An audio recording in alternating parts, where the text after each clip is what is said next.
Happy Saturday. How are you doing, Jared? We have a first Saturday episode of Let's Bet It. This is exciting. I'm pumped Yeah, about it. me too. And it's a special day too. So 39 years ago today in 1982 Okay. was the Stanford Cal band game. Do you remember that game? Yeah. Oh, the band is out on the field. The Bears, oh my God. And Stanford and Cal are playing again today. We don't have a pick on that game, but I just thought that was noteworthy. So, That's really good college football history, Jared. I'm yeah. proud of you. Thank Well, you. I'm a nerd Look at at heart. Thank him. you. You're Look at welcome. him. I love it. Also, do you remember that game? I wasn't alive then, No, but neither was I. it's okay. It's okay. I'm gonna look it up though. I like that. You Maybe know, go back and look everyone's seen that clip. The guy runs into the trombone player in the end zone. Like that, that's like one of the best clips in college football history. it is really good. Imagine if you had a bet on. I guess it was Cal that won. Imagine you had a bet on Stanford in that game. Oh, So bad. oh, So oh, crazy. So oh. crazy. Oh, well, we are very excited because now we're starting 7 days a week. Let's bet it. Yeah. 10 a.m. every single day, Eastern time.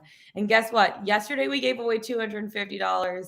Today we're giving away another 250 bones to a lucky viewer, commenter, what have you. So make sure that you're liking, subscribing, commenting. I don't know if the subscribe button's on one of these two sides, but it definitely is. So you know when we're going live. Yeah, it's like And then right here. tomorrow we're giving away $500 during That's the show. crazy. That's a lot of money, a lot of quiche that you can use on A some of lot your of quiche. a lot of quiche that you can use on some of your sports gambling or other.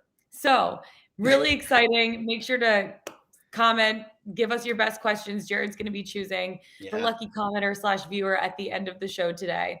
But we got an exciting show. This is our first ever college football focused show because it's our first ever Saturday show. And I'm really excited about it because there's a lot of big games going on today. So starting the show, we have our college football picks, Jared and I. We're going to bring in Mark Zinno, SEC correspondent for college football. We're talking about some of the big SEC games this weekend. Pickswise Nation, we have a Q&A with you. Then we're going to choose our $250 winner, judging by the questions that you're putting in the chat. Then we can end with our Pickswise play of the day and our 3-star plays of the day. So Jared, are you ready for it? Let's go. Let's get it. Let's bet it. College football. There's some really, really exciting games heading into this weekend. So we're just going to run through a few of them really quickly that we're both on. I know you haven't really, yesterday you had a few of them on your list. We didn't really get to them in the show yesterday. We had so much other stuff to get to. So Texas at West Virginia, we're going to start out with. You're on Texas plus 2.5, right? Yes, I am. And I did hear from one of my sources out in the desert overnight. Sources say. I mean, listen, they didn't work out well for us. I know we already saw someone by the way, Kevin Jar is already disqualified from winning the money because he made fun of my Kraken pick from last night. Sorry, Kevin. That was if it was Squid Games, you would be the first. Me about your Kraken pick too. And I'm like, second period, it's 6-0. This is not too good for Jared. That was the time of night that I decided it was time to go out to the bar after the Kraken were down 6-0 in the second period. Yeah. So yeah, Texas plus. I saw my super secret source out in Vegas. Texas plus 3 is where exactly. Texas plus 3 is where the sharp money came in. It's been kind of hovering in the 2.5 range all week. They are at West Virginia today. I saw on MGM. Actually, let me pull up the exact numbers here. On MGM, they are a super highly bet team. Actually, not super highly bet. About 70% of the handle is on West Virginia today. I did see that it is one of the more highly bet games of the day, which is good. We like to be against the public. So again, I don't really have a great handicap here, frankly. Texas is on 6 losses.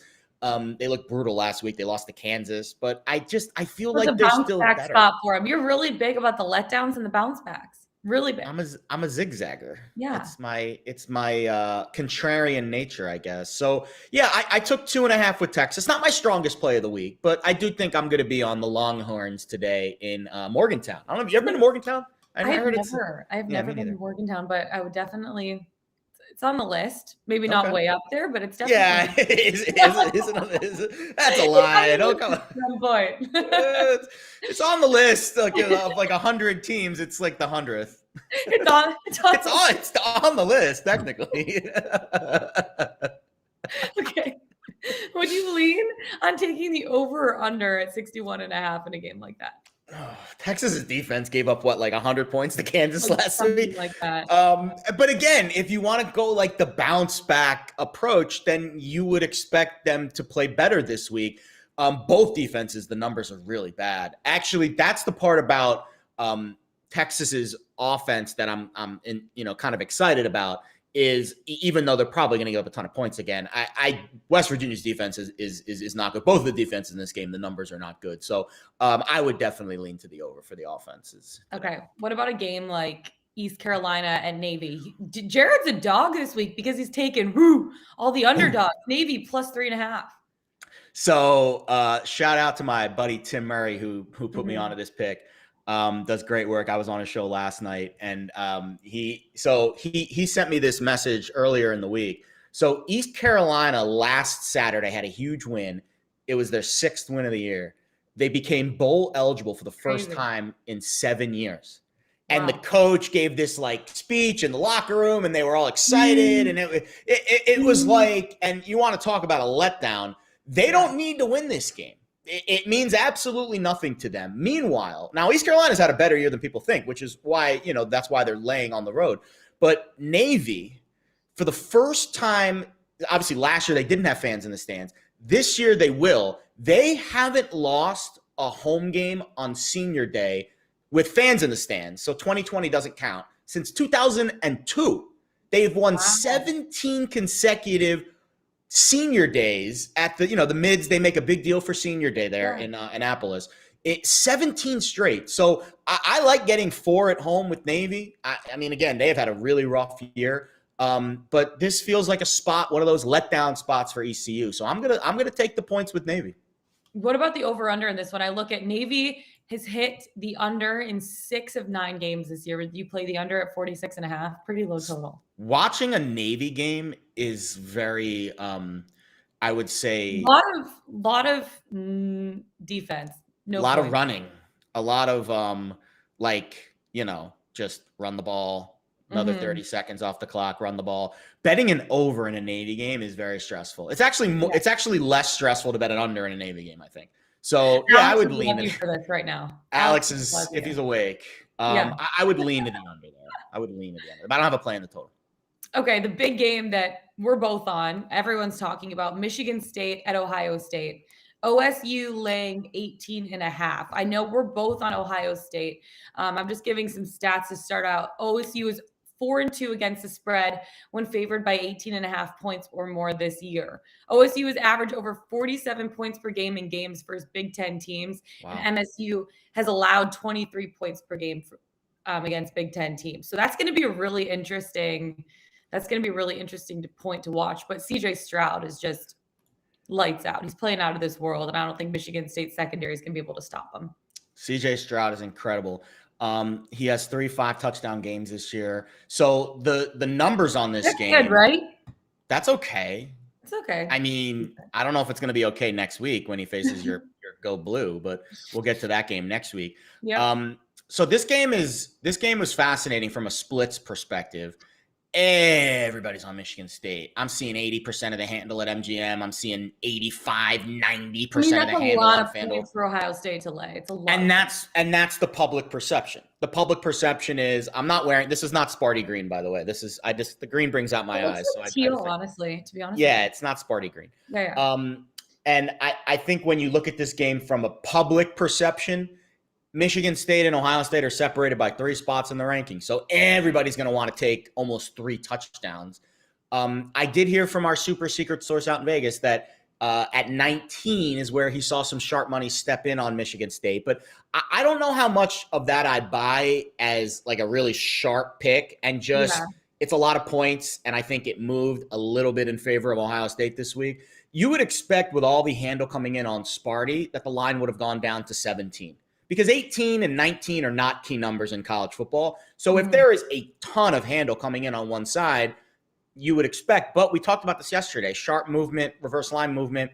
It doesn't matter how much money is coming in on one side. It's who is betting the game. And nobody of note until late last night out in Vegas was putting any money on Michigan State. It was all public money. So I like Ohio State still. I think it's probably my favorite play of the week. I know. I think it's gonna be really exciting. I also like the over in this game as well. Even though I think that Ohio State's defense is gonna kind of like put Kenneth Walker in his place. I really do. I still think the over under is 67 right now, but I like the over for a game like this. It's dropped from 72 and a half at its opening price down to 67, but I'm fading the move and playing the over. And in my opinion, it's like, how is Michigan State going to slow down the Buckeyes? They're not. Ohio State ranks first in the nation in scoring, 6th in passing. Sparty ranks dead last in college football in pass defense, dead last out of all of the college football teams. So Wow. Ideally, I look at Michigan State would feature a heavy dose of running with Kenneth Walker III in an attempt to control the clock will keep the Buckeyes offense off the field. But I think at the same time, it's only a matter of time before Ohio State grabs a 2-score lead. They're going to cover the spread. So I have Ohio State laying 18 and a half in this one and the over of 67. I remember watching Michigan State secondary when they were playing Michigan. And the fact that I still get upset about this. The fact that Michigan lost that game and didn't just continue to take advantage of their secondary. I don't know why they changed their game plan in the end of the third, fourth quarter. It's like, what are you guys doing? But I think Ohio State is a team that's going to be able to take advantage of them in that sense on the defensive side. So over 67, Ohio State laying 18 and a half. I feel very confident about it. All right. Here's what I like about the overplay.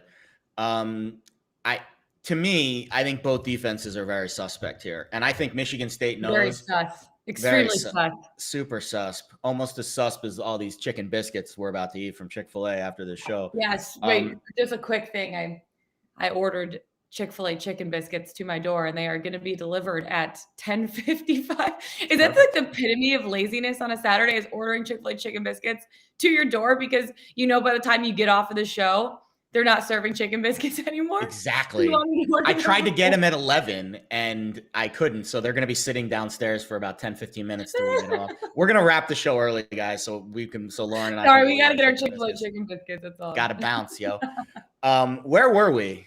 Host. We're talking about the over-under for Michigan State. Yeah, I don't think Michigan State's going to stop Ohio State too much in this game. And obviously Michigan. So if the game script flows like we just said, Ohio State pedal down, Michigan State is not going to be able to just run Kenneth Walker between the tackles. They are going to have to get aggressive. That's going to dictate tempo. And I would not, this is unlike Navy, I would not bet the under in this game. Yeah. Yeah, definitely. The over, I think the over is going to hit. And the fact that it's at 67 now, it's a little bit lower over total. Great question in the chat, by the way. Yeah, someone in the chat wants to know, what is your look ahead line for Ohio State, Michigan? Tremendous. It's 6, by the way. It's crazy. Yeah, we were texting about this the other day. The fact that Michigan State beat Michigan, and against Michigan State, Ohio State's laying 18 and a half, but against Michigan, they're only laying 6. It just doesn't make sense to me. I know. And the rankings, and that's why throw the rankings out. The rankings, guys, the rankings mean nothing. They mean for losers. The rankings mean nothing. Yeah. Like the difference between Ohio State and Michigan State is this in the rankings. It's this in the power ratings, which is what sets the point spread. And it also shows you how much respect Michigan has. Because now, granted, if this game was in Columbus, Big Blue, baby, that's all I got to say about that. Slightly more, because if this game was in Columbus, it would be 10 probably or higher, because it's the college home field matters. Yeah, that's certainly loud. Yeah, I've been there. For a game. I just can't take another Ohio State loss to Michigan. Like, I just can't. You're going to. I'm sorry. It's going to happen. Next week. They are going to lose next week. Are we going to have a swag bet for that game? What are we going to do? I feel like you might. I feel like you might not want to. I knew I was going to do something. I was supposed to wear my Michigan shirt today, and I wore a stupid gray sweater instead. What am I thinking? Well, your mood. That's okay. All right. One more game before we bring in Mark Zinno. Oregon at Utah. Love this game. Who do you have? Utah money line, right? Or do you have? I would lay it. This is a tremendous spot for Utah. You want to talk about public money and public dogs? Everybody is seeing. And again, think about the rankings. The rankings mean nothing. Oregon is ranked 3rd, and they are getting points against Utah.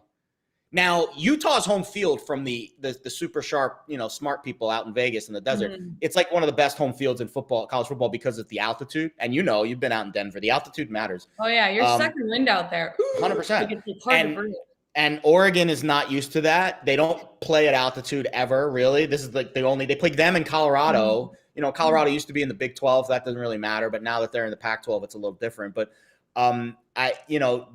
this is a tough spot for Oregon. Everybody's betting Oregon. Everybody's taking 3 points. I don't blame them. It's the higher ranked team. They're in the playoff. They're an underdog against Kyle Whittingham. That's the handicap here, Lauren. Kyle Whittingham is the best coach in the Pac-12. How about this number? I know stats are for losers, but Kyle Whittingham is 32-17 against the spread in the last 5 years in the Pac-12 against Pac-12 opponents. Just to me, I think it's Utah running the ball. The trenches are an even matchup. Now, Oregon's very good in the trenches. The Thibodeau kid's going to be probably the number one pick, but I think Utah's good enough to handle him. And I would lay it with Utah. I think Utah's a super sharp side this week. What is the value still at plus money? Because I bet this game last night, Utah laying the points at plus 100 on FanDuel. What's the value right now? I would just lay 3. Honestly, I would just lay 3 I would find the best price possible and just lay 3. That's what I would do. I know, I like it. The Utes are on a roll right now. 3 straight convincing wins, and I think can they clinch the Pac-12 South with a win here? I don't know. I'm not sure. I think they can. And it's a tough place to play. Night game. It's cold. Yeah. Oregon to me has been relatively unimpressive in most of their recent wins. The win at Ohio State's looking pretty good. On the edge. They've been living on the edge, and I think this is where they could fall off out of the college football playoff picture. Yeah, and any Cincinnati fans out there, really very excited about a potential Oregon loss. That might get Cincinnati into the playoff, but who knows? Houston looked good last night, so Cincinnati still has to beat Houston in a couple weeks, and they have to beat SMU today. So Cincinnati's no lock either to win those last 2 games. But could be madness. What are your thoughts on Oregon possibly making the college football playoff? I don't think they deserve to be in there. Too far out. I don't. Too far out. I'll be honest. If you ask me a team from outside of the top 5 right now, I think Oklahoma State's got the best chance. Okay. That's the team with the best chance outside of the top 5 or the top 6. The Big Ten is going to cannibalize itself over the next 3 weeks. Michigan State, Ohio State all play each other.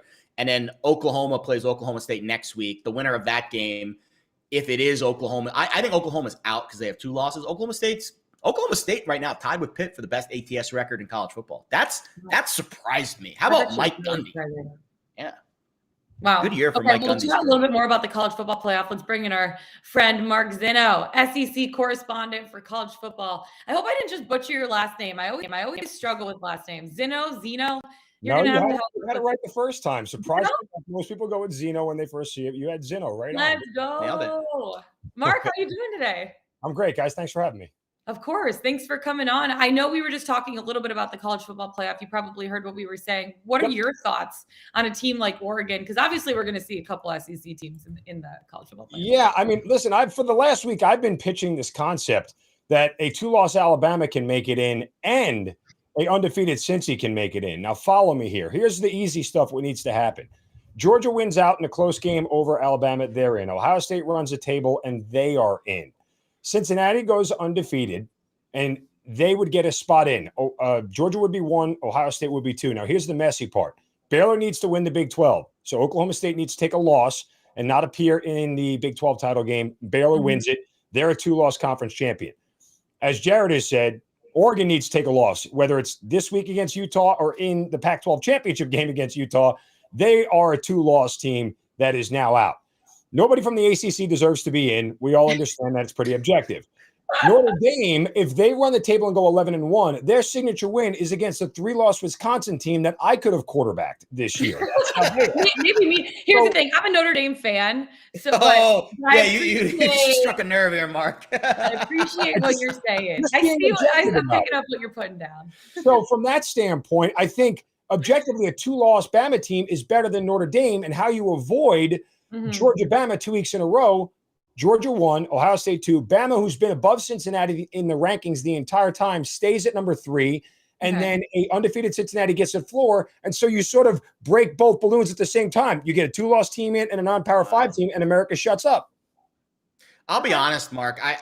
This has been, and I know every year, it's like we have recency bias. Every year is crazy, and there's a team that gets left out, blah, blah, blah, blah, blah. But this year feels different because Alabama's not at the top. Yeah. So there's like that 2-loss Bama, storyline narrative that I think is going to happen because I do think Georgia's going to beat them. And there's going to be a lot of upset 1-loss teams. if two-loss Bama gets in. Yeah. Is Bama good enough? And I know that we're going to see them against Georgia, and we're going to get all that information, and we're going to see the matchups and how it plays out. Is Bama good? Like, let's say it's a close game. Let's say Georgia wins 27-24 or something like that. Is Bama good enough to, like, as the 4 seed or as the 3 seed to win it all? Like, are they? It doesn't feel like a traditional Bama year, but it seems like they're still going to get in even with 2 losses. Yeah. No, it doesn't, because they struggled with Florida and they struggled with LSU. Like, these are games that a lot of people think they should have lost, could have lost, and so they look at this Bama team as sort of having a little, the shine is off them. Compared to what we've seen in years past. And the A&M loss was certainly troubling because Zach Calzada, to that point, the quarterback of Texas A&M, had been horrible. And so he comes out and has this great game against Bama and upsets them at Kyle Field in College Station. And all of a sudden, Bama doesn't look as invincible as they used to. But since that game, guys, let's look at what Bama has done. Their defense has only given up 12.5 points per game, and they've scored 49 points in 3 of their last 4. And the offense seems to have found its way again. And Bryce Young clearly separated himself as the Heisman favorite in that span. So I would challenge you that Nick Saban, who lost to his first assistant this year in Jimbo Fisher, now 24-1, you're going to lose to a second one in the same year. It's a tough bet against it. And I get why the SEC look-ahead line between Bama and Georgia is what it is. But you got to remind yourself, really, that's almost a touchdown swing. And that's how good Georgia really is, because prior to the A&M loss, most bookmakers I talked to said they would have had Bama -3.5, Bama -4. And now you get Georgia -3. That's a touchdown swing on a neutral field game. That tells you how good Georgia has been. And I think that's really where the focus should be. Not so much how much Bama isn't what they used to be. It's how much more Georgia has separated everyone else at defense. Going off of that, can Georgia win the championship this year? Like, in my opinion, I feel like they're the lock to win this season.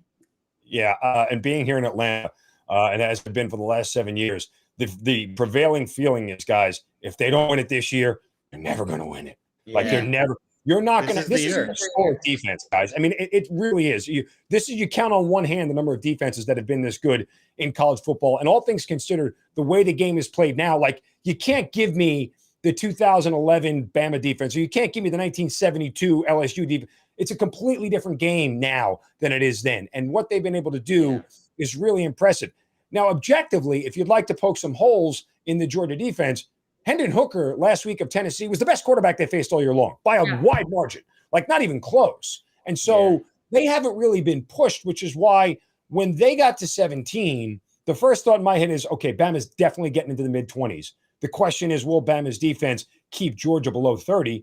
You'd have to believe they will. And why? Because what will happen, and I said this at the beginning of the year, and go back to the very first game they played against Clemson, that game that ended 10-3, in which Georgia didn't score an offensive touchdown in.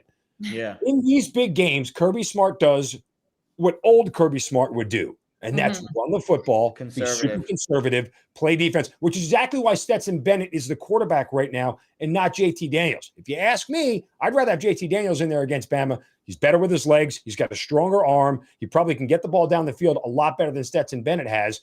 But Kirby's not used to that. He likes comfort. He likes consistency and sort of conservatism in a sense that I know what I'm going to be able to do on each and every play. So he'll play right into Bama's hands because Bryce Young is the exact opposite of that. He's Hendon Hooker on steroids, right? Like, he's a much better version of a guy who confused Georgia for the first quarter of that game. So it'll be very interesting to see how these two teams match up. Bama's got such better offensive players than Tennessee too. I mean, I know Tennessee's been better this year, but let's get into some of these gambling picks today. You got 3 SEC games. Bama laying 20.5. Anything interesting there for you? I'll lay it with Bama. As I said, their defense has been on fire since the loss. Not to mention as well, KJ Jefferson, Arkansas quarterback, hasn't thrown for more than 200 yards in 3 consecutive games. Arkansas likes to run the ball, but Bama's got the number 2 SEC rush defense. And the Razorbacks defense has given up 32 points per game in their last 4 SEC contests. All that to me adds up to a Bama team that is not in a look-ahead spot against Auburn. They're laser-focused right now. I think Arkansas is in for a whooping today. Yeah. That's whooping. Big. I know. Old Southern whooping. Oh, good old Southern whooping. I love it. Florida at Missouri. Florida laying 9.5 right now. I just don't understand how a team like Florida, and I get Missouri's defense is really bad. It's epically bad, to say the least. And there should be points scored. But for me, this is a pure motivation factor. And I know we don't talk about motivation a lot in college, but as it pertains to like bowl eligible teams and teams trying to get there, that matters to like mid-level programs that aren't, top level SEC, Big Ten programs. So from that standpoint, I just have a hard time laying any points right now with Florida. It is just it's not something I'm willing to stomach for 4 quarters. I don't have a play on this game, but I would lean towards taking Missouri and the points just because I don't trust Dan Mullen right there. He's literally like verbally quit on everything. When you're saying out loud, I don't recruit in season, you're telling America I don't care anymore. Like that's code in the SEC of all places for I really don't care at this point. That's interesting numbers on that. Florida is 0-4 against the spread and 1-3 in their last 4 games. So pretty good play on that. And what about New Mexico State and Kentucky, the game that everyone's talking about? Load me up on Mark Stoops, who I still want a quick square in the groin after what he did in that Georgia game because I was on the wrong side of that, laying the points with Georgia. That's one of those beats I won't forget for quite some time. But that said, this is about the Kentucky defense, which has played really well all year long. And you talk about running the football and playing defense. Mark Stoops has sort of emboldened that this year. I don't know that New Mexico State is going to have much of a chance to get in the end zone. It is a decent amount of points to be laying with the Wildcats, whose offense is less than impressive. But I think the defense is really what sells me on laying the points with Kentucky here. Good chat here. Question going on. Todd Mac 10 wants to know how many draft picks on Georgia's defense this year. There's been obviously a few, right? 4. I mean, it's 4. I think easily there's 4 that you can count on the top of your head. Just when you talk about where they are, and that's not including the guy who got arrested and isn't playing football right now, who easily would have been one of the 4. We just kind of leave his name out of the whole thing. But that's it.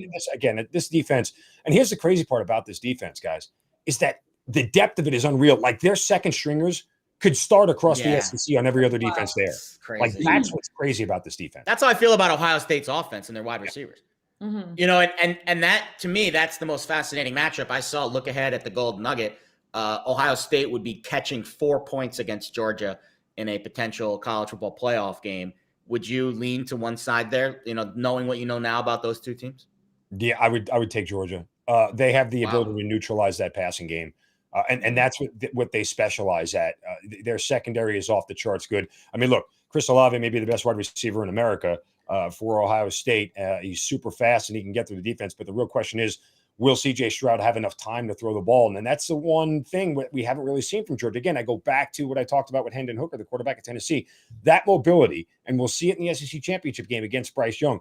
If he can extend plays, as great as the Georgia defense is, no defense can cover for 7 or 8 seconds. Yeah. So if you can extend plays like that, it's going to throw a lot of things out of whack. But if I was Ohio State in this game, forget going down the field, I'd chip away underneath at the middle and just the quick passing game. Yeah, that's why they're so dangerous, because they have 3 guys that are first, second, third round picks with the wide receiver position. It's crazy. That's the way I would attack it if I was Ryan Day, and work underneath as much as I can and just try to get myself in third manageable, 3rd and 2 and 3rd and 3. This way I leave myself the option to run the ball against a very, very good front. But if you're sitting there consistently in 3rd and 6 and 3rd and 7, that's feeding exactly into what Georgia's defense wants you to do. Yeah. Question for Mark from our chat from John. Who do you think is going to take the LSU job? Oh, good question. Jimbo Fisher, as much as he says he's not, there's a lot of ties there. It wouldn't surprise me if he did. And that's the reason Mel Tucker got locked up, right? Yeah. Like Mel Tucker, based off of the fact that Ed Orgeron wasn't coming back, Mel Tucker got a 10-year contract that they did that before Saturday's game, which is probably smart. Tucker was like, thanks. Before I go out and get my ass kicked today, I'd like to a fresh rich deal. And I agree with you, Lauren, by the way, the Ohio State breakdown versus Michigan State. It's going to be a bloodbath in Columbus today. But I mean, that's part of the reason, because it's that kind of job that everyone's going to be attracted to. LSU may look, to go to an SEC name that they know. And would it shock you if they even tried to go after Lane Kiffin and pull him away from Ole Miss? No. But I don't think I think Lane Kiffin's really comfortable with where he is at this point in time. Comfortable no matter where he is. I covered him at FAU. He's an interesting fellow. I love him. I mean, how can you not? Yeah, he's an interesting. He goes after people on Twitter, doesn't care, just totally disregards any normal conventional coach speak. And look, he wins. Like he changes offenses and he wins. By the way, I'm laying the 36 today with Ole Miss without a hesitation. I think that's a good idea. Well, isn't it? It's Corral's last game at home. You would expect them to. Yeah.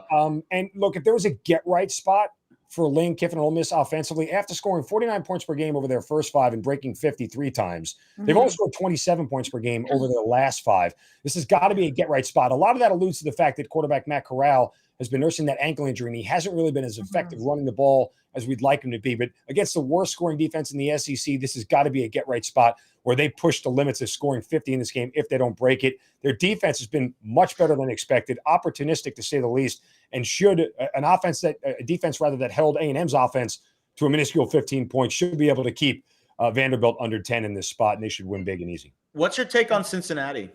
Do you think they deserve to be in the playoff? No, I don't. I mean, I agree with you. I agree. You have to sell me hardcore on any Power 5 team, non-Power 5 team making the college football playoff. They haven't looked good. Points not mattering. Like, you have to blow everybody away. You can't struggle with Navy and Tulsa. You can't have bad first halves against South Florida. And expect me to look at you and go, you're going to hang with a Georgia team or a 2-loss Alabama team or I know they beat Notre Dame. Sorry, Lauren. But even at that, that speaks to me more about Notre Dame not really being the offensive, powerhouse. It's the Power 5 to be. They don't know who their quarterback is. Notre Dame doesn't. When you don't have a quarterback, or when you have 2 quarterbacks, you don't have a quarterback. So okay, Steve Spurrier. She's right. He is right. He's 100% right. I just love that Lauren quoted him. Christopher wants to know in the chat, can Tennessee cover the 28 versus South Alabama? They should. Again, Hendon Hooker, as long as he's healthy, he was pulled against in the game against Georgia and is going to play. There's no reason that they won't. I would wait until I get a better clarity at kickoff, whether he's going to start or not. I would look at that as a first half play more than anything. They'll get out fast. They'll get out early if Hendon Hooker's healthy, and then he may just get pulled for health reasons alone, so he doesn't end up injuring himself on something that doesn't matter in a game that doesn't matter. But I would look at that as a first half play and hope Tennessee sprints out quickly. One more question in the chat. Aaron, this is a good one. Lauren, you're going to love this. Do you think Harbaugh stays at Michigan, even with the contract? Hasn't beat. I've been saying he's not going to stay at Michigan the last 4 years. So what the heck do I know? You know what I mean? I haven't been on the Harbaugh train. I was on the Harbaugh train for a couple of years. I have not been on the Harbaugh train the last dude. I'm with you, Lauren. I was on the Harbaugh train, but now I sort of quietly sit in the back car and hope nobody notices that I'm on that train. I'm waiting for it to actually work out my favor and go, see, I told you so. And I don't even want to say this may be the year, because I feel like I've said that like 3 years, where this may be the year that he finally beats Ohio State. Yeah. Michigan's defense is really good. And I think Harbaugh's comfortable. And I covered his brother John Harbaugh in Baltimore when I was there for almost a decade. And if it's anything that the Harbaugh family likes, is no variance, right? They want to be where they know where all the variables are and they can't affect them. And there's not many variables that can affect Jim Harbaugh at Michigan. He is as sedentary in that job as you can be in college football. They can win 9 games every year and he'll be fine, and no one's really going to care. People love him. People will care. Fans will care. But at the end of the day, from a budgetary standpoint, the athletic department and everything else, they're not going to be mad at him for winning 9. It's the same thing with Mark Richt when he was at Georgia for 14 years. They won 9.5 games every year on average. Never had to leave. Why? Because it never got bad. Like, if he keeps losing to Ohio State for like 9, 10 straight years, then at some point they'll start to ask those questions. But being he's only 5-6 years in, I think he's easily got another 2-3 years before anybody really seriously talks about getting rid of him. Did you guys see that Harbaugh lit his pants on fire during the Penn State game? That was awesome. That was a Ted Lasso moment. To a heater, and he did like the stop, drop, and roll on the sidelines. Like, how does that happen? How? Well, I guess he thought he was on the hot seat, literally. Yeah, literally on the hot seat. I think Sean Clifford's still licking his wounds from Saturday. That defensive line at Michigan, to me, that's the handicap next week, and that's why the line's 10, 15 points shorter against Ohio State than it is today against Michigan State, because I think that defense actually is probably the best defensive line he's ever had. Absolutely. By the way, play on Michigan today, -15 against Maryland. Lauren, that's your pick. Lauren likes that pick. I thought it was going to be closer to 20. Like my Maryland's bad. And the problem is, offensively, for the first 3 games of the year, Little Tua, I can never get his name right. Little Tua. Talia. I think it's Talia. Talia. Anyway, something like that. Their offense the first 3 games of the year looked like it was going to be humming, like Mike Loxley and the Tagovailoa family. They turn it over too much. They're He's- sloppy. He is Michigan's going to eat against that offensive line. Absolutely, they are, and he is a guy that is going to have to learn to minimize turnovers, much similar to what Matt Corral did at Ole Miss this year. If he does that, the offense is going to be a lot more effective. But they can't get to 30, Maryland, and Michigan's defense alone will keep them into the low 20s at that. They have enough firepower on offense to wax Maryland today. Alex L wants to know if Urban Meyer is coming back to college. I say no, not anytime soon. I don't think so. I mean, the USC thing sort of could be interesting if he, again, really wants to go back. I think he would go back there. I don't think so. But it's just all the dots connect that way, Jared, right? Like it's just it's a natural pointing. He's another guy that I don't trust. I don't trust him as far as I can throw him, Urban Meyer. He looks like he's miserable on the sidelines, though, every week. And I would tell you, too, the fact that the way things ended for him at Ohio State with all the stuff that, he's comfortable now doing the analyst role and he doesn't have to stress out. I think it would take a huge selling, much similar to what Herm Edwards got at Arizona State. Like it's going to have to be the exact perfect position. Herm wasn't in the NFL when he got that offer. That's the difference. Like Urban's at the top of the charts right now in the NFL, so it's I don't think he's leaving the Jags after 1 year. Is he really? Are we finding out that he can't coach at the NFL level? Because I kind of feel like that's the way it's leaning a little. Oh, well, we already knew that. We knew that the Urban Meyer move to coach in the NFL had nothing to do with coaching. It had a lot to do with selling tickets and money. Yeah. Jared, I mean, you say he looks miserable on the sidelines. Like when you're losing, of course you're going to be miserable. Of course he's miserable. That, right? And he's not used to losing either. He's not. Exactly. Mark, it's been so much fun having you on. Thanks for taking some time out of your Saturday morning. And I'm in Atlanta too. So if you ever want to hit up an SEC game, let me know. I've never been to one. So I'm all Let's do it. Absolutely. In for it. We'll have you on the show in the coming weeks. We're really looking forward to it. Thanks so much. Mark Zinno, SEC correspondent for college football. So much fun having him on. All right, Jared, any chat questions that you want to get to? Tons. We can give out 250 bones.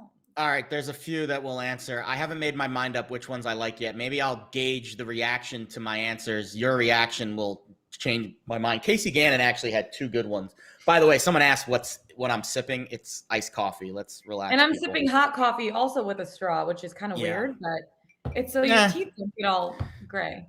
Everyone has their thing. Casey Gannon wants to know, how do you manage bankroll between different sports markets, and what percentage of your bankroll will be an ideal play? Each play the same unit. Great question. It's all about your risk. Like if you're $100, if you have $100 in your sportsbook account, you should be betting $1 to $2 on every game. It's about 1%, 1 to 2%. That's about a unit. I think the most important thing that everyone should do before every season starts, with me, the fall is like the fiscal year starts in like August, September when football starts. Mr. Jabbar would get a kick out of it. If you will. Busy season. The fiscal year is when football starts. That's when I reassess my bankroll and I determine how much money will be each play. I've actually been more conservative. As the longer I've done this, is now my third year in gambling media. I've been gambling on sports for years, but I've never really had an intellectual approach until very recently. But I think one unit is your flat. And if you're a little more risque, you go 1 to 2. I'm a little more conservative, so I go 1 to a half. So 1 unit is my top, and a half unit, quarter unit are kind of like my sprinkles. If I just want a little action on a game, I'll throw a quarter unit. Half units like a middle ground, and then my full unit plays are like the games that I bet every day that the football games especially. But I think it's all risk management. It's all about what you feel comfortable with. If you're losing a bet and you feel like the world's ending, you're betting too much. You're betting too much. Like if you're watching a game and you're like, oh no, oh my God, what am I going to do? You need to because you want it to still be a little bit enjoyable too, You want to have and most of the people that watch our show are not professional gamblers. The professional gamblers are all in some bunker somewhere, quanting out all their games. Yeah. Most of you guys are recreational gamblers. It's okay. It's not a pissing contest. You don't have to show your tickets and show how much money you've won. Just enjoy, have a little enjoyment out of it. What? Alex L, I actually really like this question. At what point do you decide to lay the points versus money line and vice versa? For me, I look at the value. I look at the value. Well, value, we use that word a lot in gambling. And to me, value, like a -3 or a minus, let's just leave it at this. if in your mind a team is going to win the game 9 out of 10 times, which is 90%, then minus 200 on the money line is value, because minus 200 denotes 66.666667%. So value is just the difference between what your implied odds are in your mind, 9 out of 10, 90%, and what the actual implied odds are. For football, 3 is the dividing line. If it's less than 3, I'm willing to lay it. If it's more than 3, I would take points. But I think the money line spread question is like 1.5. If you're getting 1 point, just bet the money line on that team. Like if it's +1, minus 110, or minus 105 for the money line, just bet the minus 105. The odds of it falling on 1 are so slim. I like it. Just save the 5 cents of juice. The juice adds up over time. It does. Yeah. Can I just show you a really funny picture? I just got a text message. It's the Chick-fil-A outside my door. Mine's been downstairs since 10:30, so let's wrap this show up, please. Literally right outside. Yeah, you can smell it. It's like that is hilarious. That actually, it looks sad. Someone might steal that. Like it looks so sad. It's so sad. It's just sitting there. That's really so does. sad. It really does. Oh, chicken biscuit.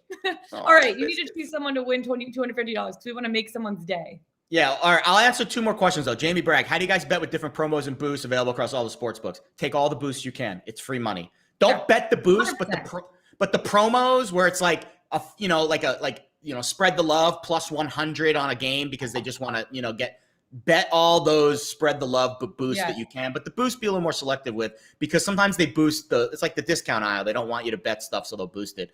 When the board is super overwhelming to look at, how do you go hone in on one game?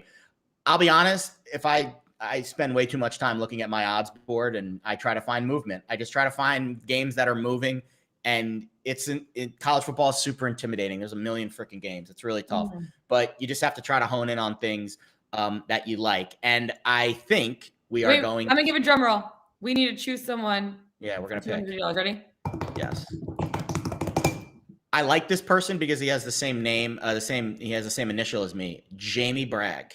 JB, you just won $250, bro. You're welcome. What are you going to send spend it on? 10% to me. I know. I love it. Maybe Starbucks. Maybe dinner tonight. Maybe a couple bets. Maybe Chick-fil-A. Maybe Chick-fil-A. I mean, Chick-fil-A chicken biscuits wafting through my door right now. It smells very nice. Very nice. Very nice. All right, Jared. Lastly, but not leastly. That doesn't sound right? No, Last but not least. You're good. Okay, we'll just go with it. Your best bet of the day today. This was tough. I like ODU a lot. We didn't talk about Old Dominion. The Monarchs getting 3.5 today. Yeah, he loves his dumpster dive game. I do love those dumpster games. I think I'm going with Ohio State. I like it. I think CJ Stroud's going to show you why he's the Heisman Trophy winner today. I think today's the game that CJ Stroud's going to take the lead. Like his Heisman game. This is the Heisman game. If he does it against the top 10 team, Natty TV, that's the spot. Laying it with the Buckeyes. Good luck. I like it. Mine, we didn't talk about it either. It's Wake Forest money line. I think stop that against Clemson. I mean, I can tell you why if you want. I said it in the show yesterday. You can also go back and rewind it. No, say it again. Say it again. I said being an unranked team getting points. It peaks my wow, words are hard sometimes. I'm taking Wake Forest money line, but seeing an unranked team giving points to a highly ranked team piques my interest. It's like Clemson stinks this year. They failed to top 21 points in their first 6 games this season. Couldn't cover the spread against UConn this past weekend. I just think that they're like, I know people are riding high on them, like Tigers, that they've been putting things together on the offensive side. Defensively, Clemson's defense is going to be the best unit on the field, but Wake Forest offense has seen it all year. Syracuse, who Wake Forest played, number 2 defense in the ACC, and they're only 14 yards per game behind Clemson right now. Wake Forest scored 40 points on them. NC State, number 3 defense. Deeks put up 45 on the Pack last week. I think Sam Hartman is a real deal quarterback. I think the team is playing for him. said the same thing about Dave Clawson. He's such a great coach. I think his coaching schemes, I think they're going to be able to take advantage of Clemson's defense. Like everyone's like, wow, this is the best defense that Wake Forest is going to see all season. Well, they faced two pretty good defenses, you know, in both Syracuse and NC State. And I think that they're going to be able to take advantage. Do I necessarily think they're going to drop 40, 45 points? No. But at the same time, I think that, you know, and if they win today, they could clinch a spot in the ACC title game. I think they're going to put enough points on the board to win the game and clinch a spot in the ACC title. The guys just play for Sam Hartman. I covered the team a few weeks ago. They do like Sam. I like their offense. They run a very unique offense where they do this thing where they like fake the run until like the last possible second and then pull it back and throw. It's really tough to defend, but that line's fishy. It's fishy McFisherson. No, I don't know. Listen, you know I love when you win your plus money bets, but it is fishy McFisherson. Like, why is Wake shots? That's what we're calling it. Lauren's long shots. Ooh, I like that. By the way, tremendous guys. Can I just thank all of you in the chat? All of you guys are awesome. The interaction is tremendous. Jamie Bragg has 4 kids, so God bless him for winning $250. Buy some whatever for the kids, toys or whatever. But this is so much fun. Yeah, this is so much fun to do these shows with the interaction. It's awesome. So Jamie said he's spending the prize money on Chick-fil-A for the kids. Hell yeah. We're all eating Chick-fil-A on a Saturday. I'm loving it. These shows, they were fun before. They're way more fun now. So keep watching, keep commenting, and I guess we have deep pockets at Spotlight Sports Group. They're just going to keep giving away free money. Yeah, make sure you like, subscribe, comment, subscribe so you're never missing a show. 7 days a week, 10 a.m. We're giving you all of our sharp bets, all of our best bets, and just breaking it down. And we also want to interact with you. So make sure you're commenting, asking questions, because we want this to be like a conversation. We're just want to have fun. Hanging out, drinking coffee out of a straw. Yeah, cheers, yo. You know what I mean? Cheers, guys. Cheers. Everyone have a great night tonight or day today. Good luck. $500 tomorrow, too. Yeah, don't forget, $500 we're giving away on the show tomorrow. So it's going to be really exciting. Make sure to tune in 10 a.m. Best of luck on your bets tonight. Jared, Lauren, we'll see you guys tomorrow. Have a great one.